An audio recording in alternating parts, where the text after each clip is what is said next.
Common question आता है हमारे सामने कि नई बाइक को किस स्पीड पर चलाना चाहिए।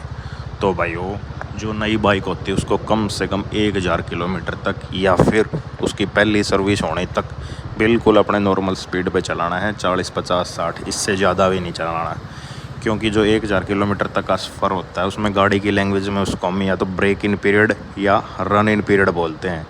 ये इतना इम्पोर्टेंट टाइम पीरियड होता है, ये हमारी इंजन की लाइफ को डिसाइड करता है। इसलिए मतलब आपको कम स्पीड पर चलाने की सलाह दी जाती है, क्योंकि जो इसका ताल्लुकात इंजन के क्रैंकशाफ्ट की जो आरपीएम होता है, आरपीएम मतलब रिवोल्यूशन पर मिनट होता है, यानी 1 मिनट में बाइक के इंजन के क्रैंकशाफ्ट का रोटेशन कितनी बार हो रहा है।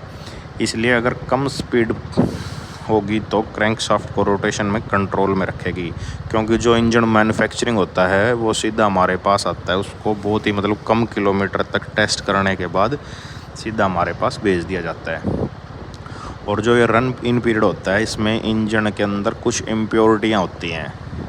इम्प्योरिटीज़ कैसे, मतलब जब कम स्पीड पर क्रैंकशाफ्ट घूमता है तो पिस्टन का और जो सिलेंडर लाइनर के बीच में जो कॉन्टैक्ट होता है, कम स्पीड पर घूमने से इन दोनों के बीच में कोई भी इम्प्योरिटी होगी तो वो आपस में वियर एंड टियर हो जाएगी।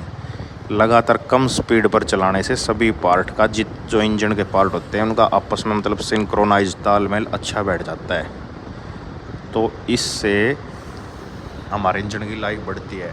आप नोटिस करना, जब भी आप पहली बार सर्विस करवाओगे उसमें जो इंजन ऑयल बाहर निकलता है उसके अंदर कुछ आयरन पार्ट या इम्प्योरिटी दिखाई देती हैं।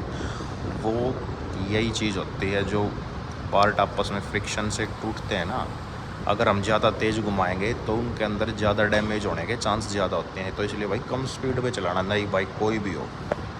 धन्यवाद।